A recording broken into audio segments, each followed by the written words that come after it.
வணக்கம். இன்றைய முக்கிய செய்திகள்.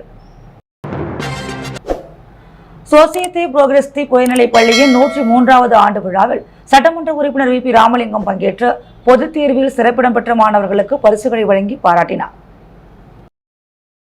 புதுச்சேரி வைசியால் வீதியில் உள்ள சோசியத்தி புரோகிரஸ்தி உயர்நிலைப் பள்ளியின் 103வது ஆண்டு விழா கலை நிகழ்ச்சிகள், விளையாட்டுப் போட்டிகள் என கோலாகலமாக கொண்டாடப்பட்டது. பள்ளியின் தாளாளர் தேவானந்தம் தொடக்க உரையாற்றி சிறப்பு விருந்தினர்களை வரவேற்றார். பள்ளியின் தலைமை ஆசிரியர் முனைவர் திருமலைவாசன் பள்ளியின் 2024-25 ஆண்டிற்கான ஆண்டறிக்கையை வாசித்தார். தொடர்ந்து நடைபெற்ற விழாவில் சிறப்பு அழைப்பாளராக சட்டமன்ற உறுப்பினர் வி.பி. ராமலிங்கம் கலந்து கொண்டு முதன்மை உரையாற்றி கடந்த ஆண்டு 10ஆம் வகுப்பு பொதுத் தேர்வில் சிறப்பிடம் பெற்ற மாணவர்களுக்கு பரிசுகளை வழங்கி பாராட்டினார். மேலும் பள்ளியில் நடைபெற்ற விளையாட்டு, திருக்குறள் மற்றும் கலை போட்டிகளில் வெற்றி பெற்ற மாணவர்களுக்கு பரிசு மற்றும் கேடயங்களை வழங்கி வாழ்த்துக்களை தெரிவித்தார்.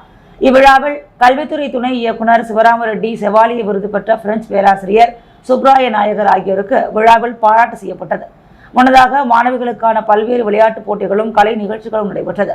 கலை நிகழ்ச்சிக்கான ஏற்பாட்டினை ஆசிரியர் லதா, லாவண்யா, ஜெயலட்சுமி மற்றும் நிவேதா ஆகியோர் செய்திருந்தனர். மேலும் செவாலிய சச்சிதானந்தம், பேராசிரியர் ராஜன், பள்ளியின் ஆய்வாளர் ராஜேந்திரன் மற்றும் சங்க பொறுப்பாளர்களும் உறுப்பினர்களும் கலந்து கொண்டு விழாவை சிறப்பித்தனர். பள்ளியின் ஆசிரியை சரஸ்வதி நிகழ்ச்சியை தொகுத்து வழங்க, நிகழ்வின் நிறைவாக ஆசிரியர் ராஜேஸ்வரி நன்றி உரை வழங்கினார். இதில் மாணவ மாணவிகள், பெற்றோர்கள், ஆசிரியர்கள் பலர் கலந்து கொண்டனர்.